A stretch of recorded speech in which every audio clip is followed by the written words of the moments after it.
I'm going to talk about what it's like to travel through time. I feel like I need to cover that subject this morning. People probably wonder what it feels like and what happens and all that kind of stuff.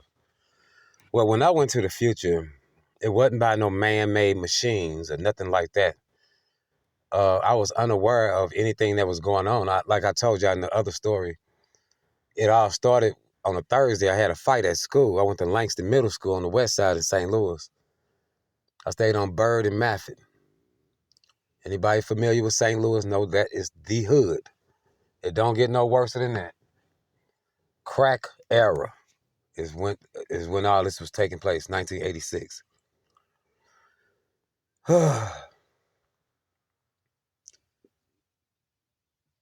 I was looking out the window the next day.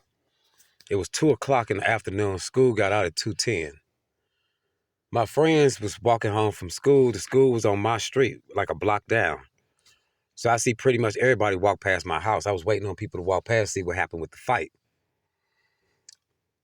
And all of a sudden, I heard footsteps walk in the room. I thought it was my mama. She was the only person home. Everybody else was at school or at work. I turned around, there was a man. His skin looked like black leather. And he had horse legs, hooves. And he had horns coming out the side of his head going up and forward like a bull. And he had like a handsome-like face that women would probably find attractive or something. He was muscular and all that. His legs was covered with like a fine, short-cut hair. And he didn't have on like clothes or nothing. He walked in just like that. This thing walked up to me. I looked right at it. Just like a person on the street walk up to you. And he pointed at me and he said, "Do you want power?" That's what he said to me. I didn't answer him. That evening, like I told you, I gave my life to the Most High. And there was a giant angel in my room that night that was made out of every color light, flashing and flickering, in the shape of a man with wings. He had wings, big wings. And he had a sword, like a sword out of a warrior movie. That's what he had. And this dude was so big, he was sitting down on the floor of my room. He had to duck his head down. The ceilings was like 9, 10-foot ceilings. One of them old historical houses. If he would have stood up, he'd been 2 stories tall. Y'all understand what I'm telling y'all?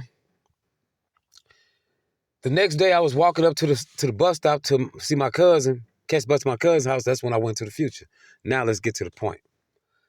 I was walking to the bus stop Saturday morning, trying to hurry up and get to my cousin E house.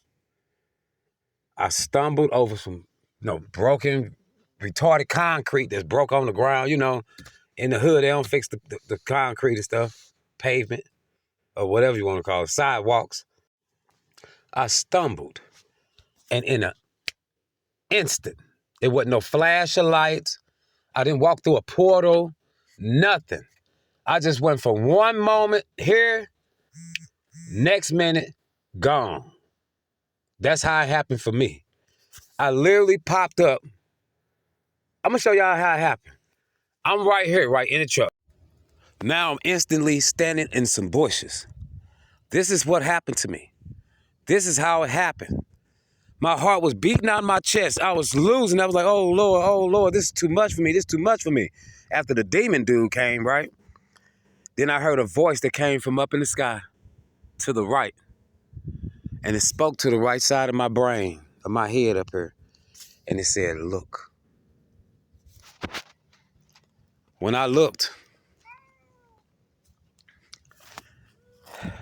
I was standing on top of a hill looking down at an American city that was being invaded. Hey, what's up, Yazayin? Hey, Yazi. All right, back in the truck. Let them kids play and stuff. But when I went to the future, it was like a mind-shattering experience. I wouldn't even say shattering. I would say just a jolt. It was more like a jolt. And you pop up there and you in a whole nother reality. It's like if you close your eyes and you pop up in Indonesia somewhere. You can't speak the language. You don't know the people. You don't even know where the hell you at. You don't know where the nearest gas station, nothing. You just pop up somewhere. That's how it is. It's like a shock. And it's like your mind is on fire eating. It's like your mind hungry for food or information. And as your mind is working overtime, eating up all the stuff you're saying, just eating up everything that you're saying. That's how it is. I remember every detail about when I went to the future each time. I remember a lot of stuff I don't tell y'all either. I leave out. You got to go to YouTube and go all the way down to my old videos, y'all. And look there. And I talk about a lot of different stuff that I don't bring up now. They didn't put me off here so many times I stopped talking about certain things. I'm pretty watered down now, y'all, because they come at me so much. They come at me so much. They come at me so much.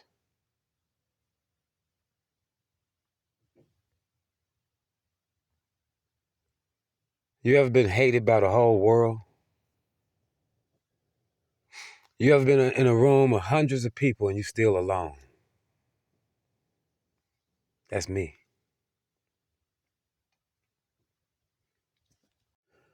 Five days in a row, the Lord took me to the future the same way.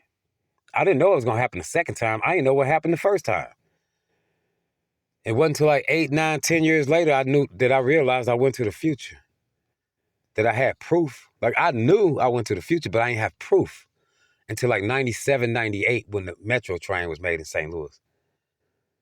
And I saw a lot of other stuff too that I cannot say on here, possibly say on here. They'll probably kill me, man. I'm just trying to do what the Lord told me to do. That's it. People will hate on you because you're not in their camp. That's what I don't like about these Israelite dudes that's in these camps. Like they teaching the right stuff, but a lot of the time they still black folks from America with baggage and ignorant American ways, and you got to deal with all that. I know I jumped off subject. I'm gonna jump back on y'all, but this is all relevant. But in these camps and stuff, it's like they believe the word, but they follow the man. You feel what I'm saying? Don't do that to me, y'all. Don't do that to me. I don't want that on me. You can ask me questions. You can ask me advice. I'll tell you. I know a lot of shit. I know so much shit, man, make my head explode. I ain't gonna lie, a lot of times, I prayed to the Lord 3 times in my life, crying, begging on my knees for him to just take me out of here. Get me out of this place. This ain't for nobody like me. This place is in a state of wickedness. This is hell. And the demons are those that torture you and gun you down in the streets. The demons are all those around you. They everywhere. Everywhere. I ain't talking about regular people. I'm talking about real demons. They everywhere. Now, back to the future. The thing about going to the future is not seeing all this stuff. I seen terrible, terrible things. I seen everybody die, y'all. That's why I call it murky visions. I walked around this whole planet, this earth, in the future. My actual 2 feet on the ground. I walked through empty cities that was cooking. The heat sweltering, coming up off of them.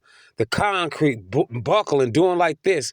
Because the sky is going to catch on fire and cook almost half the earth.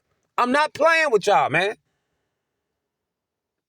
And they know it's fucking coming.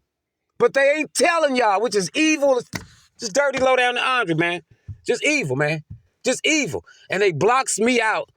So I can't tell y'all. They some devils, man. They shut me down all the time. Just because I speak the truth. You know something? I don't care about none of this down here. The Lord is my vengeance. Oh, praise the Lord God in heaven, creator of all things.